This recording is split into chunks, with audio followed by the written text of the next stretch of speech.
My dad's brother had a lake house way far north near the Canada border. He was also an amateur astronomer and would wake us up at like 3 a.m. to look at Saturn's rings and stuff through the telescope. Very cool. One night when I was about 15, it was hot, and I couldn't get back to sleep, so I went out and sat on the dock. No AC back then. It was very dark, no moon, but zillions of stars. Aurora Borealis too. I was trailing my hand through the water when something grabbed it. It wasn't a fish nibbling on my fingers or anything. It was an actual hand wrapped around my hand. I yanked back before it could get a good grip, and I felt the fingers slide across, my hand back into the water. And then I sat frozen, too scared to move, listening to weird sounds from under the dock. I finally crawled back down the dock to dry land. I'd been swimming in that lake thousands of times, including at night, and never felt threatened or like I was unsafe. No idea what that was about. One night, a friend and I were hanging out behind a Little Caesars drinking as we were sobering up. She looked at me and asked if I wanted to see something crazy. I told her I absolutely did, as I was always up for seeing crazy shit. However, my friend wasn't the type to do anything above just taking pictures of stray cats doing stupid things, so I figured this was one of those videos. She pulled up her photo gallery on her iPhone and showed me an early photo of her and another girl during recess. I studied the photograph, trying to figure out what I was looking at. I looked at her confused and shrugged. I was confused. She looked at me and asked if I memorized the photo. I told her I did. I just did not understand what the meaning behind it was. She held her hand up to me and told me to wait. She began furiously scrolling through her photo gallery, and when she found the photo, she showed it to me. It was a selfie photo with the same girl earlier, only this time they were in classroom. I studied the photo again and could see the girl looked disheveled, dirty, weary, or homeless. I slowly looked up at her and clenched my teeth. I asked her what this photo was about and what the meaning behind it was, as I was ready to scold her over making fun of someone whose family was struggling during trying times. She began snickering, and I grew more impatient. She asked if I saw the picture, and I said I did, so, well, my friend had shown her teacher, whom she was close with, the same photo she had shown me. The teacher was confused and troubled by the photo. When my friend asked why the teacher seemed disturbed, the teacher asked when the photo was taken. My friend replied with, "The same day you're seeing the photo." The teacher explained the girl in the photo was not supposed to be there. I theorized that the girl in the photo was dangerous and was not supposed to be there because she was expelled. And my friend paused and told me, no, she had been dead for months. I was a math teacher for a few years. My third year teaching, everything started falling off my walls. I tried command strips, masking tape, double-sided tape, duct tape, and finally Gorilla Tape. Didn't matter. Never failed that I'd be in the middle of teaching and a poster, or something from the bulletin board, would loudly hit the floor. I eventually quit putting items back up and just had a stack of fallen misfits laying in the floor behind my desk. One morning after something fell, a student asked if I knew why everything kept falling. I replied no, and she said it's the ghosts. The children ghosts were playing and knocking things off the wall. She explained to the class that her grandparents were shaman and she could see ghosts, spirits. The kids freaked out and I just went along with it every time something else fell. Blame it on the ghosts having fun. The next semester it had stopped. Everything was sticking to the walls and back to normal. I saw that same student walking into the class next to mine and went over to the teacher.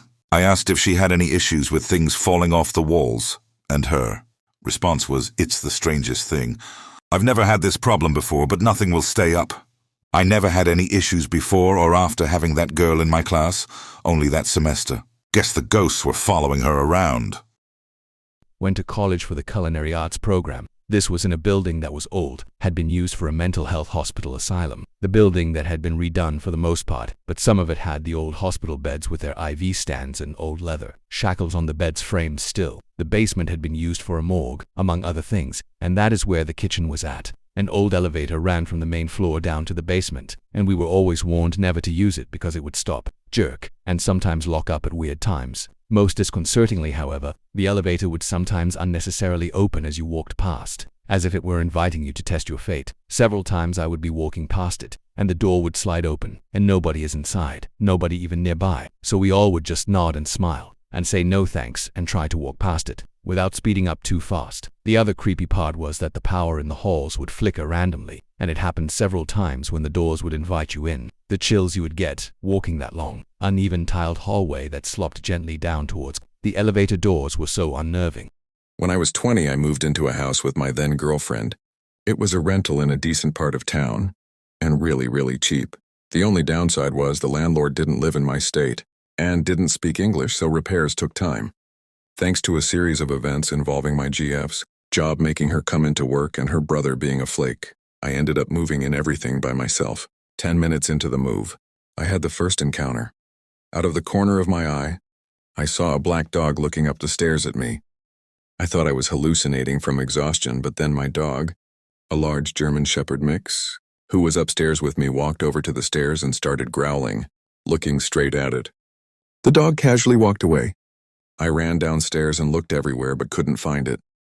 We both saw the dog a few more times and had a few other weird sights and sounds experiences in the house. But there was one that was beyond a doubt a paranormal experience. It was what caused us to move out. Our master bedroom was upstairs.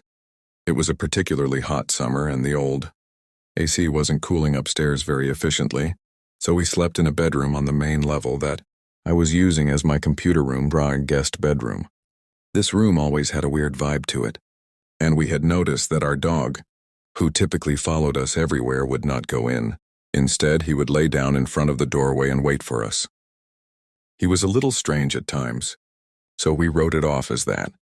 At some point in the middle of the night, I woke up being violently shaken. As I came to, I could feel a hand firmly holding my arm and shaking me back and forth. Thinking the house was on fire and my GF was trying to wake me, I jumped up and turned around to get out of bed. That put me face to face with what a lot of people would call a shadow person. It was a black mass, vaguely in the shape of a human, but by the light of the streetlight outside of the window, I could clearly see it. I could feel freezing cold air pouring off of it. Thinking I was dreaming and my GF was still trying to wake me, I turned around only to see her still in the bed, still sound asleep. I turned back around and the shadow was still there. Now wide awake and full of adrenaline, I withdrew back away from it. After having sufficiently scared the bejesus out of me, the shadow slowly turned away from me, lumbered towards my door and out into the hallway. My dog, who was sleeping in the hall, woke up and skittered backwards into the bedroom towards me, terrified. I sat on the bed and collected myself. Before jumping back out of the bed and going to the hall, I turned the light on and of course it was gone. I didn't wake my girlfriend up, but I also didn't sleep until the sun came back up. I told my GF about it the next day. We called the landlord and told her that we were moving out. I told her the house was haunted and we were not staying after the current month. She seemed to understand and didn't protest it at all. So I've always been sensitive to the paranormal. My mom has told me strange stories about when I was a kid and the things I would claim to have seen. Apparently these were things a 6-year-old wouldn't really know about. Anyways, fast forwards about 14 years and I'm living with my grandparents. They purchased a home in a subdivision and picked a plot of land to have it built on, so they were the first and only people living in this home. Oh, I have no explanation as to what I've experienced, but I would see shadows and little glowing balls of light here and there. Nothing too creepy, except the hallway. They had an L-shaped hallway, and my bedroom was saint the end of the hallway.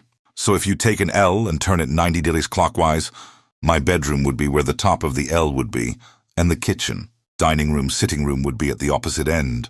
So to get to my bedroom, I would have to turn a corner and go to the end of the hallway. Right after turning the corner, we would feel a sense of dread, like something was right behind you about to snatch you up, but once you crossed the threshold to your bedroom, the feeling went away.